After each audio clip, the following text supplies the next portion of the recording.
Hello friends, this is Neha and welcome to NV learning platform. चलिए क्या बोलते हैं अभी हमने पूरा कॉन्ट्रासेप्शन तक पढ़ चुके हैं, सर्जिकल भी पढ़ लिया। अब हमारा एक टॉपिक है एमटीपी। एमटीपी को हमें देखना है। एमटीपी होता क्या है? ये इसको बोलते हैं मेडिकल टर्मिनेशन ऑफ प्रेगनेंसी। ठीक है, इसमें क्या होता है? ये एक पूरा का पूरा प्रोसेस होता है जिसमें क्या कहते हैं, ये गवर्नमेंट के द्वारा अप्रूव की गई है। जो जो रिस्क कंडीशन आता है ना, तो उस कंडीशन में गवर्नमेंट ने इसको अप्रूव किया है कि एमटीपी करके अब मतलब माँ को बचाने का कंडीशन। ठीक है, इसमें क्या होता है? ये है इंटेंशनल और voluntary termination of pregnancy before full term. बोला जा रहा है कि जब बच्चे पूरी तरह से जब तक नहीं बन जाते हैं उससे पहले ही क्या कहते हैं, इंटेंशनली। देखो क्या लिखा हुआ, इंटेंशनल। इंटेंशन का मतलब जानबूझ के। ठीक है, जानबूझ के मतलब डॉक्टर उसको एडवाइस करते हैं कि नहीं, ये बच्चा ठीक नहीं है या फिर इससे माँ को खतरा है, तो उससे क्या होता है, बच्चे को उसको प्रेगनेंसी पूरी तरह से तैयार होने से पहले उसको बच्चे को अवॉर्ड किया जाता है। ठीक है, it is also called induce abortion, इसीलिए इसका दूसरा नाम है इंड्यूस अबॉर्शन। मतलब इसको जानबूझ के, एक होता है नेचुरली, मतलब जो कोई प्रॉब्लम, माँ का प्रॉब्लम वगैरह हो गया, कुछ हो गया तो उससे अबॉर्शन हो जाता है। अब दूसरा इंड्यूस अबॉर्शन, मतलब इसे जानबूझ के अबॉर्शन करवाते हैं। ठीक है, अब देखो ये क्या, nearly 45 to 50 millions MTPs are perform in a year. बोला जा रहा है कि पूरे को पूरे साल में लगभग क्या कहते हैं 45 से 50 मिलियन, 50 मिलियन, समझ रहे हो? 1 million is equal to 10 lakh, तो समझ रहे हो कितना है? 450 और क्या बोलते हैं 500 लाख लोग, मतलब मिलियन, क्या कहते हैं लो, एमटीपी कराया जाता है पूरे साल में ऑल ओवर द वर्ल्ड। ये पूरा का पूरा वर्ल्ड का है लेखा जोखा, ऑल ओवर द वर्ल्ड। ठीक है, हाँ, विच काउंट टू, जो जिसको कैसे काउंट कर सकते हो, 1/5 of the total number of conceive pregnancy. मतलब जितनी प्रेग्नेंट होती है लेडीज, उसमें से हर एक बच्चे को क्या करता है, हर एक बेबी का अबॉर्शन एमटीपी किया जाता है। ठीक है, अब उसके बाद जीओआई। जीओआई का मतलब जानते ही हो, government of India. Government of India legalise MTP in 1971, 1971 में। मतलब ये चल तो रहा था पूरे वर्ल्ड में बहुत दिन पहले, हमारे यहाँ 1971 में इसको लागू किया गया। ठीक है, सम स्ट्रिक्ट कंडीशन, किसके साथ? कुछ स्ट्रिक्ट कंडीशन के साथ कि इसका मिसयूज वगैरह ना किया जाए, उसके अकॉर्डिंग इसका स्ट्रिक्ट कंडीशन ली गई और उसके अकॉर्डिंग इसका एमटीपी कराने के लिए, टू अवॉइड इट्स मिसयूज, इसकी मिसयूज से बचाने के लिए। समझ आ गया? चलो नोट कर लो यहाँ तक। देखो, it is consider as safe during the first trimester. बोला जा रहा है कि इसका करने का भी एक तरीका होता है और तरीका के साथ साथ एक टाइम फिक्स होता है। ऐसा नहीं है कि आप पूरे के पूरे 9 महीने में कभी करा सकते हो, ऐसा बिल्कुल नहीं है। ये रिलेटिवली सेफ है, मतलब है ज़्यादा सुरक्षित होता है। फर्स्ट 3 महीने, ट्राइमेस्टर का मतलब पहला 3 महीना जो होता है स्टार्टिंग से, वो वाला फेज क्या है, ज़्यादा सही होता है, वो सुरक्षित फेज है मम्मी और बच्चे दोनों के लिए। ठीक है, up to 12 week of pregnancy, बच्चा तो मर ही जाएगा, उसमें तो कोई डाउट नहीं है, लेकिन उसके साथ साथ अगर आप 12 वीक के बाद, मतलब 3 महीने के बाद अगर आप करवाते हो तो उससे माँ को भी खतरा होएगा।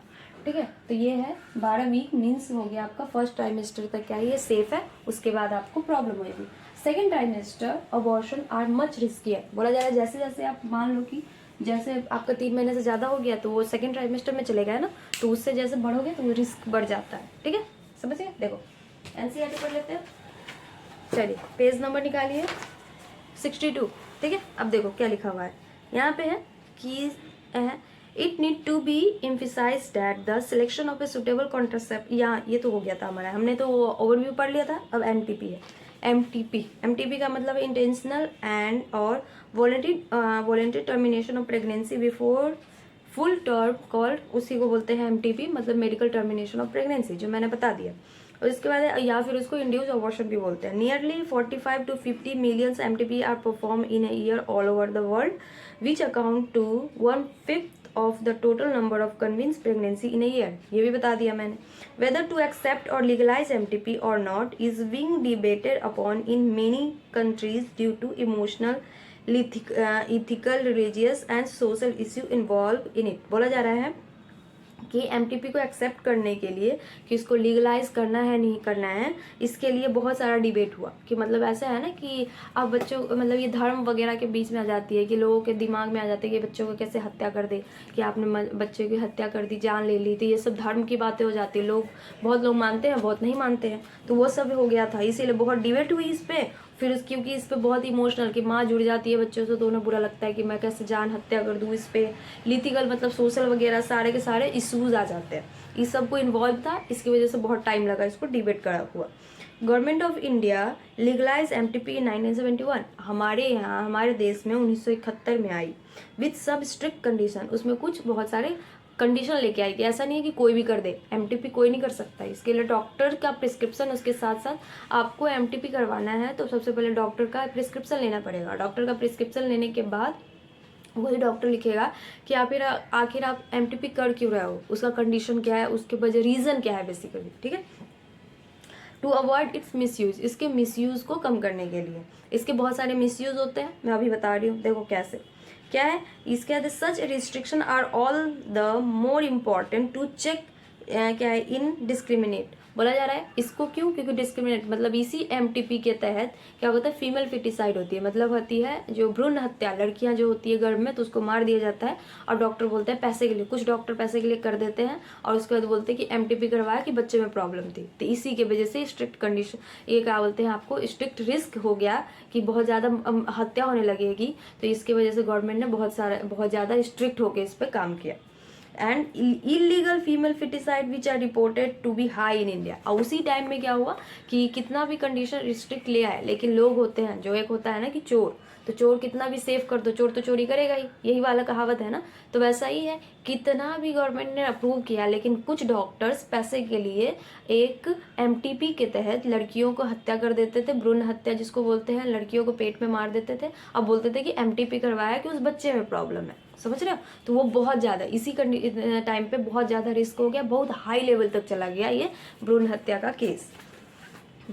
वाई एमटीपी क्वेश्चन पूछा जा रहा है, वाई एमटीपी, क्यों एमटीपी क्यों, obviously the answer is to get rid of unwanted pregnancy either due to casual unprotected intercourse or failure of the contraceptive use during coitus or rape। बोला जा रहा है कि क्यों एमटीपी आखिर क्यों करा जाता है, तो उसका रीज़न है कि ऑब्वियसली या फिर आपको मतलब वो कपल करवाते हैं जिसको अभी बच्चा नहीं चाहिए, या फिर वो करवाते हैं जिसका अनवांटेड प्रेगनेंसी किस केस में होगी, जिस केस में होती है जब वो उस लड़की के साथ रेप वगैरह होता है, तो उस केस में उस बच्चे को तो नहीं रख सकती ना, तो उसके लिए एमटीपी लाया गया था, ठीक है। MTPs are also essential in certain the case where continuation of pregnancy could be harmful for even fetal either to the mother or to the fetal or both। बोला जा रहा है और उस कंडीशन में भी जैसे कि होती है कि बच्चे तो चाहिए माँ को, लेकिन उस बात क्या है, उस बच्चे का अल्ट्रासाउंड कराया, उसमें पता चला कि उस बच्चे का कुछ हो जाता है, कोई ऑर्गेन ही डेवलप नहीं है, किसी का हाथ नहीं है, किसी का पैर नहीं है, तो उस बच्चे को रख के क्या करेगा, तो उस केस में भी एमटीपी कराया जाता है। और दूसरा फिर या फिर उस बच्चे में प्रॉब्लम हो, बेसिकली आप समझ लो, या फिर उस बच्चे में दिक्कत हो या उस बच्चे के रहने से माँ को दिक्कत हो, तो उस केस में भी तो मतलब नहीं रख सकते ना, कि माँ के जान को खतरा है, तो उस केस में भी एमटीपी कराया जाता है। कौन कौन से केस में एमटीपी कराया जाता है, एक तो अनवांटेड प्रोटेक्टेड मतलब वो रेप केस में कराया जाता है, दूसरा जो अगर कपल चाहते हैं कि हाँ अभी हम पेरेंट्स ना बने तो उस केस में एमटीपी कराया जाता है। और उसके बाद क्या है, एक जो माँ बाप बनना चाहते हैं लेकिन वो बच्चा सेफ नहीं है माँ के लिए, या वो बच्चा अच्छा नहीं है, आगे उसका है फ्यूचर अच्छा नहीं है, कोई ऑर्गन उसका डेवलप नहीं है, या फिर वो बच्चा है तो अच्छा लेकिन वो मम्मी उसको रखने में असमर्थ है, उससे रखने में माँ को खतरा है, इस सब केस के लिए एमटीपी लाई गई थी। वाई एमटीपी का आंसर यही है। अब है MTP are consider relatively safe during first trimester. MTP है जो बोला जा रहा है कि पहले 3 महीने में मतलब 12 वीक में एमटीपी सेफ होता है। उसके बाद second trimester abortion are much riskier, बोला जा रहा है सेकंड ट्राइमेस्टर होता है वो बहुत ज़्यादा रिस्की वाली होती है। One distribution trend observe it that a majority of MTP are perform illegally by unqualified quack which are not only unsafe but it could be fatal too. बोला जा रहा है ये केस जब गवर्नमेंट ने इसको 1971 में ला दिया तो वो क्या हुआ कि कुछ डॉक्टर, एक होता है एमटीपी करने वाले डॉक्टर्स होते हैं, उसको पूरा किसी भी चीज़ का जो एक सिलेक्टेड सब्जेक्ट होता है, जैसे कि मैं बायो पढ़ाती हूँ तो मैं बायो ही पढ़ाऊंगी, अब मैं बायो के साथ केमिस्ट्री भी पढ़ाती हूँ तो मैं बायो और केमिस्ट्री ही पढ़ाऊंगी। अब मैं हिस्ट्री तो नहीं पढ़ा सकती ना, हाँ अगर मैं हिस्ट्री भी पढ़ाने लगी तो मैं क्या पढ़ाऊंगी, जो मुझे खुद ही नहीं पता है तो मैं आधा अधूरा नॉलेज दूंगी, तो वो एक हो गया। तो हो सकता है कि मैं पहले पैसे के लिए क्या करूँ, बायो पढ़ाऊँ, बायो और केमिस्ट्री पढ़ाऊँ, ट्यूशन में जैसे बच्चों को पढ़ाती हूँ तो बायो और केमिस्ट्री पढ़ाऊँ, और मैं बोलूँ नहीं मुझे और पैसे कमाने हैं, तो मैं तो टीचर पहले से हूँ ना, तो अब क्या कर सकता है कि मैं जो हिस्ट्री भी पढ़ाने लगूंगी तो बच्चे तो आगे पढ़ने लगेंगे, और बच्चे का क्या है उन्हें कुछ नहीं पता, जो मैं उसे नॉलेज दूंगी वही वो नॉलेज लेगा। तो ऐसे ही जो बहुत सारे डॉक्टर्स हैं, हर डॉक्टर का एक स्पेशल केस होता है। न्यूरोसर्जन है तो न्यूरोसर्जन हार्ट का सर्जरी कर सकता है, दिमाग की सर्जरी करेगा वो हार्ट की सर्जरी नहीं कर सकता। जो बुखार का डॉक्टर है वो बुखार के डॉक्टर को आप पैर मतलब जिसका हड्डी टूट गया हड्डी नहीं जुड़वा सकते हो। तो वैसे ही है कि एक एमटीपी के लिए स्पेशल डॉक्टर होते हैं, लेकिन वो एक स्पेशल ट्रीटमेंट के लिए स्पेशल चेक के लिए उसको तैयार किया जाता है। लेकिन कुछ डॉक्टर्स पैसे के लिए क्या करते थे कि उनके पास एक्सपीरियंस के छोड़ो उनको नॉलेज नहीं होती थी, फिर भी वो क्या करते थे, एमटीपी करने लगते थे। तो एमटीपी करते थे, इससे क्या होता था कि वो उस तो माँ के बच्चा तो जाएगा ही जाएगा, माँ के लिए भी खतरा था और वो इतना ज़्यादा डेंजर था। लेकिन लोग क्या है, हेल्थ एक ऐसी चीज़ है ना जो क्या बोलते हैं ना, आप डॉक्टर्स कितना भी पैसा ले ले आपका, जान बचने के लिए आदमी ज़मीन जायदाद सब बेच देता है ना। तो वही प्रॉब्लम है कि डॉक्टर बोलते हैं कि मैं आपको ठीक कर दूंगा, तो आपको तो पता है नहीं कि वो ठीक कैसे करेगा, क्योंकि वो आपके सामने भी अगर डॉक्टर कुछ करे फिर भी आपको समझ नहीं आएगा, क्योंकि आपको इसके बारे में कुछ भी नॉलेज नहीं है, जीरो नॉलेज भी नहीं है।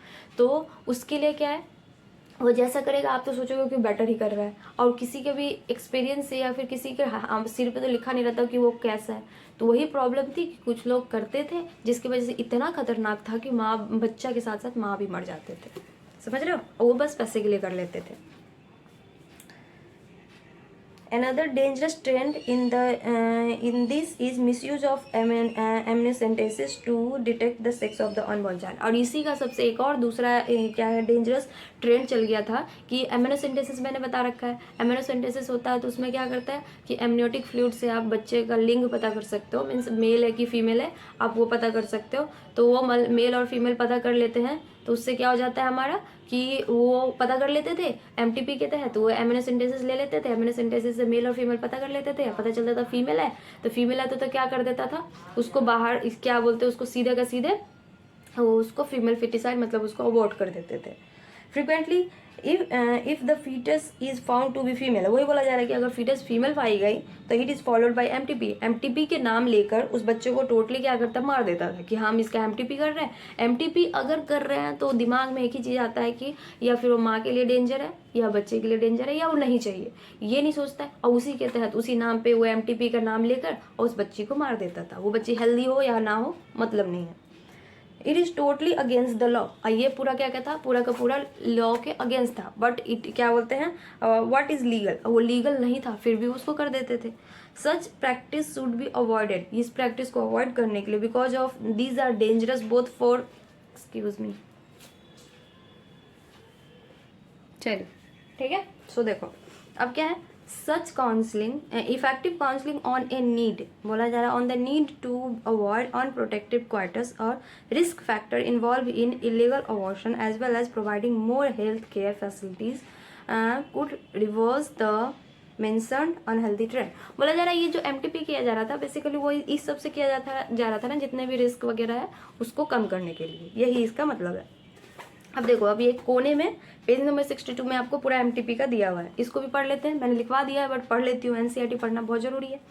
MTP medical termination of pregnancy amendment बोला जा रहा है, एक्ट जो लागू की गई 2017 में was enacted by the government of India with the intention of reducing incidence of illegal abortion. बोला जा रहा है कि एमटीपी तो स्टार्ट कर गई 1971 में की गई, उसके बाद बहुत लागू किया, लेकिन देखा गवर्नमेंट ने कि इतनी सारी इलीगल अबॉर्शन हो रही थी, इतनी सारी प्रोसीजर वगैरह हो रहे थे कि उससे प्रॉब्लम हो रही थी। ठीक है, एक मिनट बस, चलिए ठीक है सर, मैं चेक कर रही थी कि मतलब वीडियो ऑन है या नहीं ऑन है। ठीक है चलो सही है, ऑन है। तो कहाँ थे हम कि उन्होंने अमेंडमेंट लगाया कि वो अमेंडमेंट लगाया कि इसके तहत जो गवर्नमेंट की इलीगल वगैरह जो हो रही थी, जितने भी प्रोसीड हो रहे थे, तो उसको कम करने के लिए। तो वो क्या था, हमने क्या पढ़ लिया कि एक्ट लगाई 2017 में, उसके तहत क्या था, गवर्नमेंट ऑफ इंडिया है बेसिकली उनका इंटेंशन था कि फीमेल फिटिसाइड को इंड्यूस करना, मतलब ये अबॉर्शन को रिड्यूस करने की, मतलब इंड्यूस जो हो गई थी फीमेल फिटिसाइड उसको कम करने का, रिड्यूस करने के लिए। ठीक है, तो वही लिखा हुआ है reducing the incidence of illegal abortion. Illegal abortion का मतलब फीमेल फिटिसाइड, उसके बाद कॉन्स्टिट्यूट मेटरनल मोबिडिटी रेट, और उसकी वजह से क्या हो रही थी कि मम्मी का भी रेट, मरने का रेट का ज़्यादा हो रहा था, क्योंकि जो वीक होता है 12 वीक तक ही आप क्या कर सकते हो उसको MTP करा सकते हो। लेकिन क्या होता था, लोगों को पता नहीं चलता था कि 12 वीक के बाद पता चलता था, अल्ट्रासाउंड करने गए और साथ साथ बोलते थे देखिए तो लड़की की लड़का, देख लिया कि लड़की है, तो उसके बाद वो महीना ये सब नॉलेज नहीं है तो क्या करते थे, बोलते थे नहीं मुझे नहीं चाहिए बेटी, आप अबॉर्ट कर दो। तो वो तो सप्ताह नहीं देखते थे। उसके बाद अगर आप 12 सप्ताह के बाद का अबॉर्शन कराओगे तो क्या है, माँ के लिए खतरा है, तो उसकी वजह से माँ भी मर जाती थी। तो यही सबको कम करने के लिए तो वो क्या था कि एक्ट के तहत क्या था, अकॉर्डिंग टू दिस एक्ट, इस एक्ट के तहत pregnancy may be terminated on a certain considered ground within the first 12 weeks of pregnancy on the ground of one opinion registered medical practitioner। वही बोला जा रहा है कि एक पूरा का पूरा कि 12 महीने, 1 मिनट लाइट आ गई।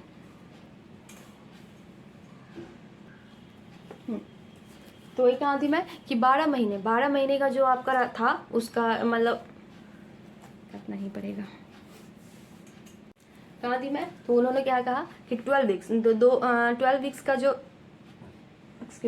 12 वीक्स के अंदर करने का था। लेकिन उसके अकॉर्डिंग कि आपको सबसे पहला क्या था कि MTP जो कराई जाएगी तो वो होगा 12 वीक के अंदर ही। 12 वीक के अंदर का बच्चा होगा तो MTP हो जाएगी फर्स्ट। और वो भी दूसरा कि वही MTP कर सकता है जो डॉक्टर पूरी तरह से क्या हो, प्रैक्टिशनर हो, कि MTP ही करता हो वही कर सकता है, जिसके पास लीगल ऑथोरिटी हो कि वो MTP ही करेगा वही कर सकता है, सब नहीं कर सकते। समझ गए, पहला।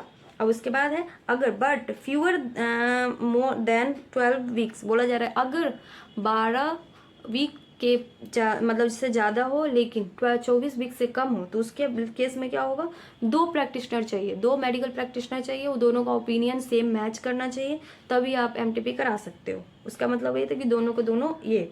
अब उसके बाद क्या है, वो प्रेगनेंसी क्या क्या देखो, ground such termination of pregnancy are.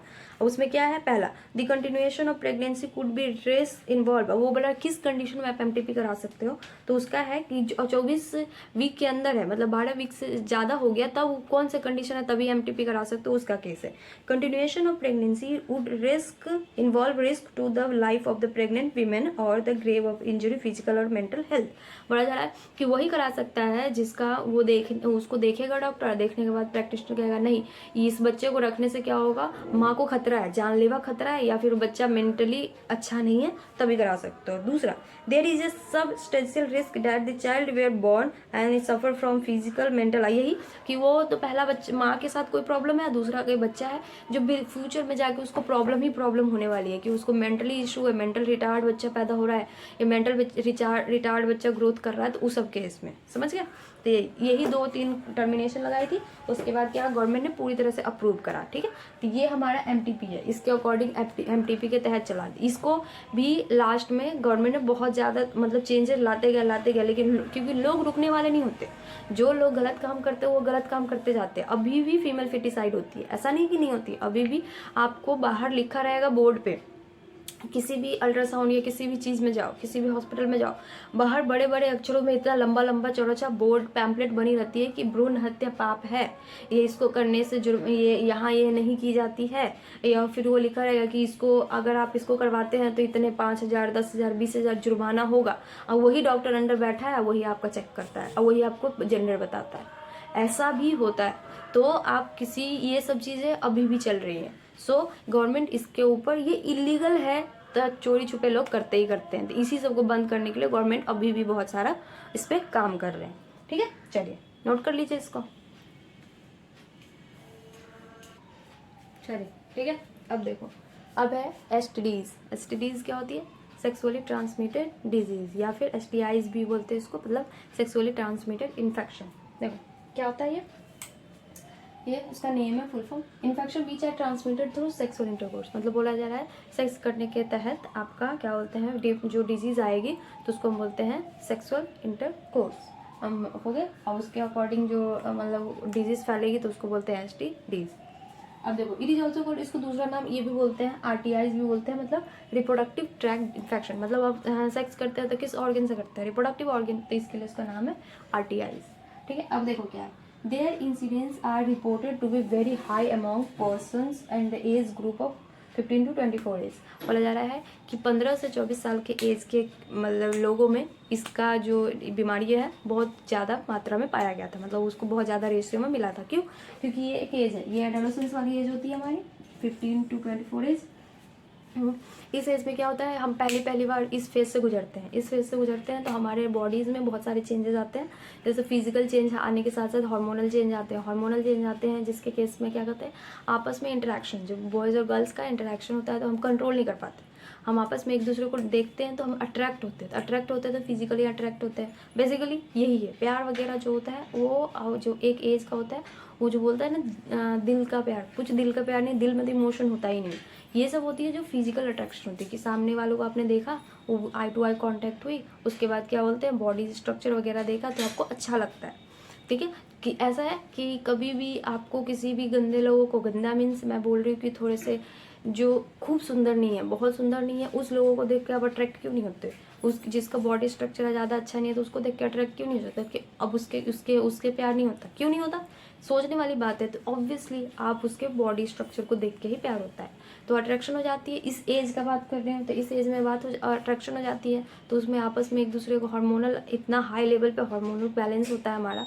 Hormone हमारी इतनी हाई लेवल की होती है कि हम बैलेंस नहीं कर पाते। हम बैलेंस नहीं कर पाते हैं, इसकी वजह से कुछ गलतियाँ जो बोलते हो बड़े मतलब एडोलेसेंस की गलतियाँ, तो ये कर लेते हैं और दोनों आपस में इंटरकोर्स कर लेते हैं विदाउट प्रोटेक्शन। विदाउट प्रोटेक्शन का मतलब कॉन्डम वगैरह यूज़ नहीं करते, प्रोटेक्शन यूज़ नहीं करते, जिसकी वजह से ये डिजीज़ आपस में, अगर किसी दो बंदे हैं, एक लड़का एक लड़की है, तो उस लड़की में कोई डिजीज़ है या फिर लड़के में कोई डिजीज़ है तो लड़की में फैलेगा, लड़की में कोई डिजीज़ है तो लड़के में फैलेगा। अब मान लो वो है अभी अंडर एज ही है, 18 साल की भी नहीं हुई, 17 साल की हुई, तो ऐसा थोड़ी ना कि दोनों शादी कर लेंगे, नहीं शादी करेंगे तो फिर क्या होएगी कि आगे जाके वो लड़की बीमार हो जाएगी और फिर उस लड़की से किसी और का शादी हो, या फिर वो लड़की एक बॉयफ्रेंड बनाई थी तो उसके साथ कर ली, फिर दूसरा उसके साथ मतलब ब्रेकअप हो गया, फिर दूसरा बॉयफ्रेंड बना, फिर उसके साथ सेक्स कर ली, तो फिर इससे फैल गया ना, तो ऐसे चेन बनते जाता है। तो वही है एक एज। इस एज में है नहीं कि आपका जो 15 साल की एज में आपने प्यार किया तो 15 साल की एज में आपके मम्मी पापा तो शादी करा नहीं देंगे, तो फिर यही तो इसीलिए क्या था, हाई रिस्क था, बहुत ज़्यादा हाई रिस्क, वेरी हाई। ठीक है, इस पर्सन में एडोलेसेंस वाली एज थी, ये एडोलेसेंस वाली है, जो इसको छोड़िए यहाँ पे मैंने लिखवा रही। हम लोग जब हेल्थ एंड डिजीज पढ़ेंगे उसमें पूरा एडोलेसेंस का हमको पूरा चार्ट दिखाऊंगी मैं। ठीक है, तो यही है एक एज था, इस एज में बहुत ज़्यादा डिजीज होने लगा इस केस में। हाँ, ये है इसका अर्ली सिम्टम क्या है कि मतलब आपको एडोलेसेंस है, उसका जो हमें नहीं पता, एडोलेसेंस नहीं, हमारे एसटीडीज है, हमें समझ नहीं आता, हमें पता नहीं चलता, लेकिन ये डिजीज़ होती है। तो डिजीज़ का अर्ली सिम्टम क्या है, ईचिंग, वो जो आपका मतलब वेजाइनल पोर्शन हुई या फिर मतलब जिसको प्राइवेट पार्ट्स में आपको ईचिंग होने लगेंगी, फ्लूइड डिस्चार्ज हो जाएगा, फ्लूइड का डिस्चार्ज होने लगेगा, स्लाइट पेन, हल्का सा उसमें दर्द भी होने लगेगा। ठीक है, और उसके बाद इन्फ्लामेशन, और वो स्वेल हो जाएगा, फूला हुआ रहेगा। ठीक है, समझ गए, ये हो गई अर्ली सिम्टम, मतलब वो उसका सिम्टम है। समझ गए, चलिए नोट कर लीजिए। चलिए देखो, अब बोल रहा है कौन, यही है पीआईडी। पीआईडी का मतलब हुआ पेल्विक इन्फ्लामेटरी डिजीज, जो होती है उसमें जो अगर कॉम्प्लिकेशन हो गया तो उसमें क्या क्या हो सकता है कि आपके पेल्विक रीजन में ही कॉम्प्लिकेशन हो गई तो उसमें क्या क्या हो सकता है। पहला अबॉर्शन, मतलब हो जाएगा कि रीजन में पेल्विक रीजन में कॉम्प्लिकेशन है, इसकी वजह से आप बच्चा ठहरेगा ही नहीं, गिर जाएगी। ठीक है, अबॉर्शन का मतलब हो जाता है स्टिल बर्थ, मतलब बच्चा पेट में तो रहेगा लेकिन वो मौत, मतलब वो हो गया, मरा हुआ बच्चा पैदा होएगा। ठीक है, अब उसके बाद इक्टोपिक प्रेगनेंसी, जब मैंने आपको प्रेगनेंसी वाले टॉपिक पढ़ाई थी तो उसमें मैंने बताया था इक्टोपिक प्रेगनेंसी क्या होता है, जो हमारे यूट्रस का रीजन होता है, जो फंडिक रीजन होती है, ये वाली हमारी यूट्रस का जो फैलोपियन ट्यूब कुछ हो गई इस प्रकार से। ठीक है, ये फैलोपियन ट्यूब है, कुछ इस प्रकार से मैं ऐसे ही बना रही हूँ। ठीक है, हाँ, ये नीचे वेजाइनल रीजन। ठीक है, हाँ, ये वाली जो रीजन है, ये वाली जो रीजन है, ये वाली फेलोपियन ट्यूब, ये फेलोपियन ट्यूब, ये फेलोपियन ट्यूब, ये हमारा पूरा यूटेरस का नीचे, और ये यूटेरस का जो ये ऊपर वाला पोर्शन है जो ऐसे उभरा हुआ रहता है, ऐसे उभरा हुआ रहता है ना, ये यहीं पे आके बच्चा ये हो जाएगा, जन्म मतलब इम्प्लांटेशन हो जाएगी। होना चाहिए कि आपका ये वाला रीजन है तो यहाँ पे होना चाहिए इम्प्लांटेशन, लेकिन यहाँ पे ना होके यहाँ पे इम्प्लांटेशन होता है, तो उसको हम बोलते हैं एक्टोपिक प्रेगनेंसी।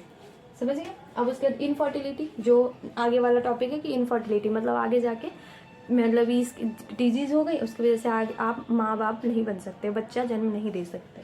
इनफर्टिलिटी का मतलब हिंदी में क्या होता है कि बांझपन नहीं, तो वैसा ही पता नहीं। इनफर्टिलिटी का मतलब unable to proceed, unable to या उसमें बहुत सारा इनफर्टिलिटी का रीज़न बहुत सारा होता है। इनफर्टिलिटी का मतलब सीधे पता है माँ बाप नहीं बन सकते हो आप, और उसमें भी बहुत सारा रीज़न होता है कि कौन क्यों नहीं, माँ बाप किस रीज़न से नहीं होता। किसी का यूट्रस अच्छा नहीं होता है, किसी में इम्प्लांटेशन नहीं होता है, कोई ओवुलेशन नहीं कर पाता, तो ये सब हम आगे देखेंगे, ठीक है। जिफ्ट वगैरह है, जाइगोट इंट्राफेलोपियन ट्रांसफर वगैरह हम जो कराते हैं आगे IVF के तहत, तो वो सब देखेंगे। Cancer of the reproductive tract, अब बोला आता है जो रिप्रोडक्टिव ट्रैक है उसमें कैंसर होने के भी चांसेस हो जाते हैं, समझ गया।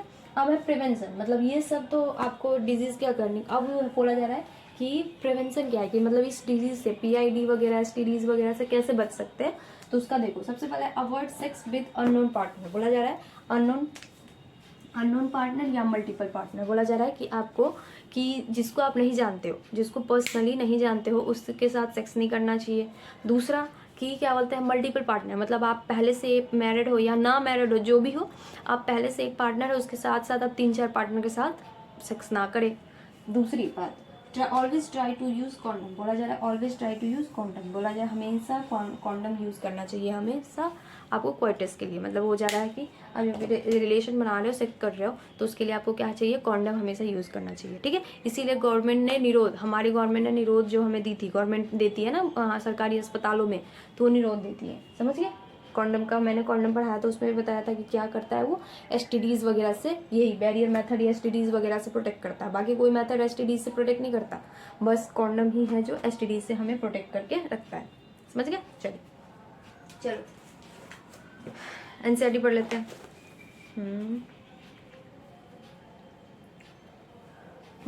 ठीक है। इन्फेक्शन और disease which are transmitted through sexual intercourse and collectively called sexually transmitted infection, STI जिसको बोलते हैं, या वेनरेबल डिजीज VDB बोलते हैं, रिप्रोडक्टिव ट्रैक इन्फेक्शन, उसके जगह जगह के नाम के अकॉर्डिंग नाम दिया हुआ है। अब उसमें कुछ डिजीज है, जैसे गोनोरिया हो गया, सिफिल्स हुई, जेनाइटल हर्ब्स हो गई, क्लेमाइडाइसिस हो गई, उसके या फिर जेनाइटल वॉर्ड्स, ट्राइकोमोनासिस, ये सब मैं लिखवाऊंगी, ये सब मैं चार्ट पूरा का पूरा लिखवाऊंगी। इसमें आपको कौन किसकी वजह से होता है, hepatitis B, end of course the most discuss infection in the recent year, बोला जा रहा है जितने भी है उन सब तो है, या सबसे ज़्यादा जो जितने भी डिस्कस किया गया उसमें रिसेंट ईयर में कौन है, HIV लीडिंग टू एड्स, बोला जा रहा है HIV जो HIV, देखो HIV is equal to not AIDS, अगर HIV है तो एड्स होना जरूरी नहीं है, दोनों में अलग है। ये भी मैं डिफरेंस बताऊंगी कि HIV क्या होता है, एड्स क्या होता है, HIV का कौन सा कंडीशन एड्स होता है वो भी दिखाऊंगी। देखो लिखा भी हुआ है, लाइन देखो अच्छे से पढ़ो क्या लिखा हुआ है, HIV लीडिंग्स टू एड्स, मतलब HIV ही एड्स कराती है, ठीक है।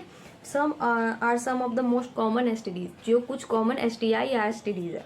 Among this HIV infection is most dangerous, जितने भी हमने पढ़े उसमें सबसे ज़्यादा डेंजरस कौन सा है, HIV ही है, जो हम डिटेल में डिस्कस करेंगे चैप्टर 8 में, ठीक है, ह्यूमन हेल्थ वाले।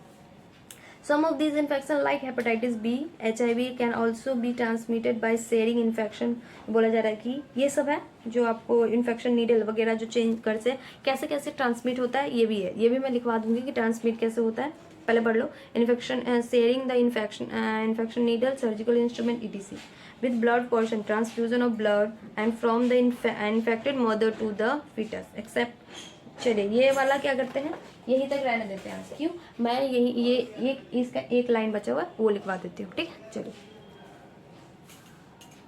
चलिए देखो वही प्रिवेंशन वाला जो हम लोग 2 टॉपिक लिखा था, उस टॉपिक के आगे आप ये मेंशन कर सकते हो। देखो क्या लिखा है, इन केस ऑफ डाउट, अगर आप मतलब आपको डाउट होता है कि कोई प्रॉब्लम हो रही है नहीं हो रही, one should go to the qualified doctor, आपको क्वालिफाइड डॉक्टर के पास जाना चाहिए फॉर अर्ली डिटेक्शन की। अगर मान लो कोई अगर मतलब सिम्टम वगैरह यूज हो रहा है, आपको कोई प्रॉब्लम हो रही है, तो जल्दी से बिना देर किए डॉक्टर के पास जाओ, और डॉक्टर आपको क्या करेगी, झट से पूरा का पूरा आपको अर्ली डिटेक्शन मतलब पूरा ट्रीटमेंट वगैरह कराएगी, जांच वगैरह कराएगी, उससे आपको पता चल जाएगा कि वो डिजीज़ है या नहीं है, और फिर कंप्लीट ट्रीटमेंट है। उसके बाद क्या करेगी डॉक्टर, अगर कोई मतलब दिक्कत है तो वो पूरा कंप्लीट ट्रीटमेंट कराएगी और ठीक हो जाएगा। अर्ली लिखा हुआ है देखो, अर्ली डिटेक्शन, लेट होने के बाद सब कुछ खतरा हो जाता है, तो जो करना है जल्दी करे, जल्दी के बाद दुर्घटना क्या बोलते हैं उसको, देर भली दुर्घटना घटी, ये कोई लाइन है ना कि देर से ज़्यादा मतलब वो दुर्घटना बहुत खतरनाक हो जाता है, तो वही क्या है, देर नहीं करना चाहिए, जल्दी जाए, जल्दी जाओगे तो जल्दी ठीक हो जाएगा। से यहीं तक रहने देते हैं। अब इसमें क्या करना है आपको, वही जो डिजीज़ है, डिजीज़ का नाम देना है, डिजीज़ के नाम के साथ आपको कौन सा डिजीज़, किस इन्फेक्शन, कौन सा बीमारी किस बैक्टीरिया या किस वायरस की वजह से होता है, जो है वो सारा का सारा मैं पढ़ा दूंगी। अब उसके बाद कि ये सिम्टम तो हो गया अर्ली हमारा, उसके बाद इसके कि कैसे कैसे स्प्रेड कैसे होता है वो सब देखना है। उसके बाद हमें पढ़ना है इनफर्टिलिटी, फिर ये हमारे हो जाएगा। बस एक लेक्चर बचा हुआ है, इसके बाद फिर हमारा लेक्चर कंप्लीट हो जाएगा चैप्टर। ठीक है, चलिए। So thank you so much, तैयारी करते रहो।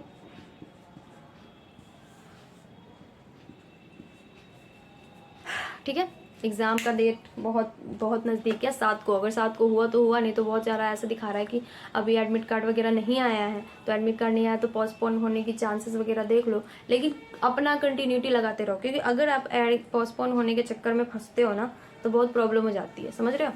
तो क्योंकि आप सोचोगे पोस्टपोन पोस्टपोन पोस्टपोन, तो बीच में जो गैप मिलता है ना, इंसान वो मेंटालिटी दिमाग में घुस जाता है कि आगे तो 1 महीना मिल गया, 2 महीना मिल गया, चाहे 10 दिन मिल गया, तो बोलता है आगे पढ़ लेंगे। वो नहीं हो पाता है बिल्कुल। जैसा आपका रिदम था भूल जाओ, जैसा रिदम था वैसा पढ़ते जाओ। जिस दिन एग्जाम होगा दे देना बस, समझ गए। और बाकी सब चल मारो मौज करो। Okay, bye.